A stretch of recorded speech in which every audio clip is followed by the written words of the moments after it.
पहले मंदिर में शादी की, फिर किया निकाह। फेसबुक पर शुरू हुई थी लव स्टोरी।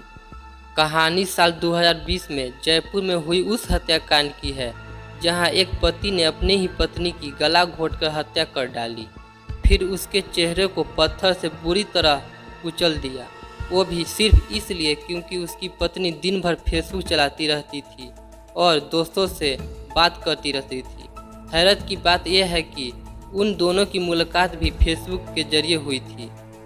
तारीख 19 जनवरी 2020 को राजस्थान के औमेर में रहने वाली 22 वर्षीय रेशमा मंगलवानी उर्फ नैना सुबह 10:30 बजे अपने पति आयात अंसारी अहमद के साथ स्कूटी पर सवार होकर घर से निकली, लेकिन फिर वह कभी वापस नहीं लौटी। घर वालों ने उसे कई बार कॉल किया, लेकिन उसका फ़ोन स्विच ऑफ आ रहा था।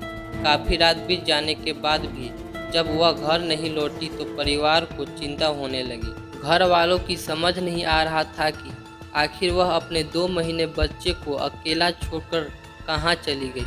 घर वालों ने रेशमा के पति आयाज से बात की तो उसने उन्हें कोई संतोषजनक जवाब नहीं दिया। बेटी के इस तरह लापता हो जाने से माँ पिता का तो दिल ही बैठ गया। उन्होंने उससे तलाश शुरू कर दी।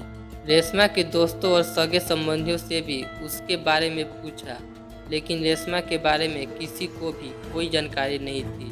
20 घंटे बीत जाने के बाद भी जब रेशमा उर्फ नैना की कोई खबर नहीं मिली तो उसके पिता अमेर के थाने में जा पहुंचे। उन्होंने वहां बेटी की गुमशुदगी की रिपोर्ट दर्ज करा दी। थाना प्रभारी ने जब उनसे पूछा कि क्या आपको किसी पर शक है, तो रेशमा के पिता ने उसके पति आयाज पर शक जताया, क्योंकि वह उसके साथ ही निकली थी।